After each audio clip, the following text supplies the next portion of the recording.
and why did you choose this career?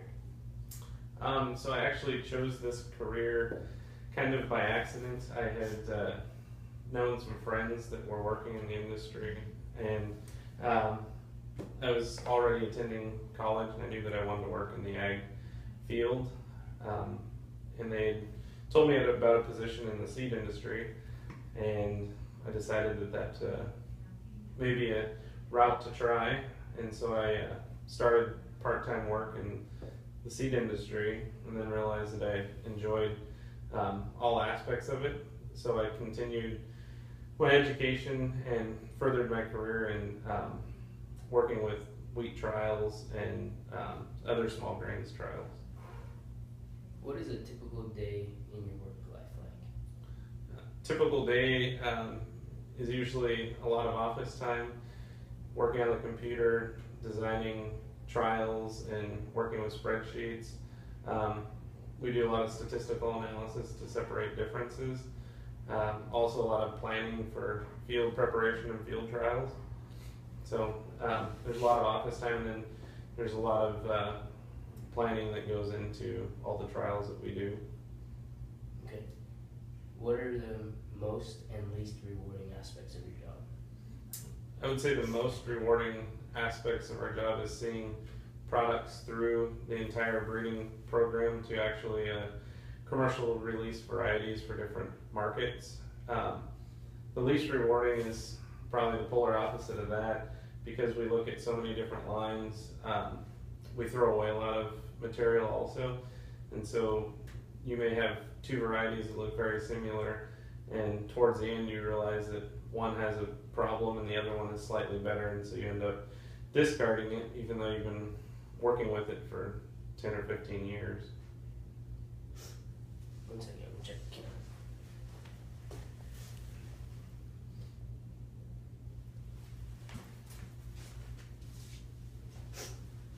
What are the working conditions like? The working conditions here for the most part are fairly mild. A lot of in the lab hours where we're putting the trials together, packaging, cleaning seed, and treating seed. It's a lot of indoor work. There's about a month of outdoor activities where we're doing planting, and then probably about a month of field activities, whether it be weeding fields, roguing fields, or trossing, and then also about a month of harvest, which is in the summertime, so that's dusty and hot, since we work with wheat. What education requirements, college degrees, licenses are needed for your career? What colleges do you recommend for pursuing an education leading to this occupation? So for my role, a lot of the individuals have PhDs, and they would also have certificates in agronomy, and also chemical applicators license, pest control advisors licenses, things of that nature. As far as what colleges or institutions, I think there's a small handful that have been kind of proven for plant breeding. It depends on what type of crops you're going for, but University of Arizona has a program, University of California, Davis, Iowa State University, Montana State University, and Washington State University are all fairly good and recognized for plant breeding. There's some other colleges that are coming up, like Kansas State and Indiana State, that are also pursuing plant breeding careers, or plant breeding certificates. What are the most important skills and abilities required, such as creativity, emotional distancing, emotional involvement, language, communication, manual dexterity, leadership, etc.? I think some of the most important things are just having persistence and patience. Nothing that we do happens overnight, and also attention to detail. Because we do trial work, there's a lot of different items that come together, and so we have to be very detail oriented. Okay. What high school and college courses have you found to be the most applicable or important for your occupation? I think the most applicable and most important is some of your local college specified courses. I mean, some of the University of Arizona programs that are kind of catering to the Yuma ag environment, and also some of the soil sciences. I mean, soil science can go anywhere.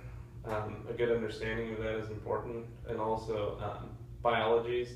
I mean, biologies can transfer to all different works of agriculture, and the same with chemistry. I mean, chemistry is really important when it comes to chemical application and understanding chemical reactions and how they interact with the environment. But I mean, on a day-to-day basis, we use a lot of math to figure out different things that we're doing. So math and computer skills are always at the top. Okay. Would you choose this career if you could make this decision again? What, if anything, would you do differently? Well, I think everybody always has a choice. So if you're not happy with where you are, you should probably be doing something else. So, I mean, I think this is a path that I've chosen and I really enjoy it.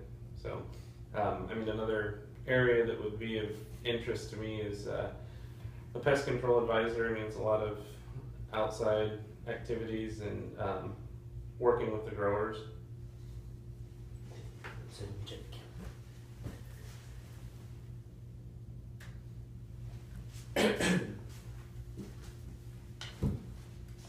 What do you wish you knew but didn't when you first contemplated this career? I think maybe that I was stronger in math. I mean, it's one of those things that's really hard for anybody to say that they master. That, and also Excel. We use a lot of spreadsheets, and I don't think anybody can master Excel because it's always changing. But I think to have a stronger start from the beginning with that would be more beneficial. What are the best opportunities for someone entering in your career? I think the best opportunities are probably starting out at universities that work with that type of crop, and then getting an internship with a private company working in that direct field. Are there any trends that concern you? Any trends that will make this career choice more or less attractive in the future? As far as this career path, there's a lot of foreign students that are going into the plant breeding role. I mean, there's a lot of Asian and Indian descent that is pursued plant breeding. You're seeing less and less graduates coming out of that are actually from the United States. I mean, they'll go to U.S. colleges, but it's usually not, they're not of U.S. descent.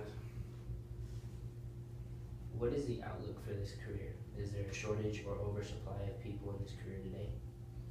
I think currently there's probably a shortage for active breeding active people that want to get into the breeding career path. There's a lot of people in undergraduate school, but I still don't think it's enough to fulfill some of the needs. I think as we pursue with ag sustainability and working with water use efficiency and nitrogen use efficiency, that'll open up more into breeding for those specific targets. Does this career involve living in one community all of your life or moving to different cities, states, countries every couple of years? I think that kind of depends on the company that you work for. Here, it's stable within the Yuma environment because it's our home nursery, but I travel quite a bit, probably about 4 months out of the year to different places in the U.S. So it just kind of depends on where you fit into a company and where that company's based at. Does this career provide the opportunity to balance time between work and family? I think anything in agriculture has its benefits with balancing that. You're always going to have very busy times, but you're also going to have some times that you may be able to get away and spend time with your family. So I think it definitely has some benefits. How much money does this career provide at the entry level after you work for 10 years? Maximum potential for most talented and experienced people. How much? I'll stop there. I think probably the entry level for people that are coming out of college, that are going to start in with the company is probably in the low $40,000 range. Probably after 10 years, I think that depends a lot on experience and how successful you are, but that 10-year to end a career can range a lot, but I think a lot of individuals are in the $70,000 to $130,000 range. How much of the money is usually base pay, or how much of the money is usually base pay, bonus, profit sharing, stock partnership, ownership, etc.? That depends on if you work for private companies or universities. Most of your private companies are going to have a base pay, a large significant base pay with occasional bonuses.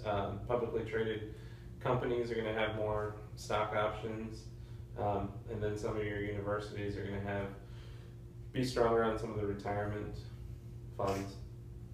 What are some related careers to consider? I think some of the other related careers would just be general agronomy and pest control advising, kind of a crop consultant. There's a lot of that goes hand in hand with breeding and trial work, because you're finding differences in crops and reporting them for selection. Do you have any words of advice? I think probably the most important words of advice is just to continue down an education path that you end up getting some sort of bachelor's degree. In this day, most companies are going to require a bachelor's degree for a salaried position, and it's not necessary that the bachelor's degree is in the direct field that you're working in, but it is important to have that diploma. Where can I find more information about this career? I think there's a lot of information out on the internet about breeding and the different universities that offer programs. It's probably a good place to start. Well, that's it. All right.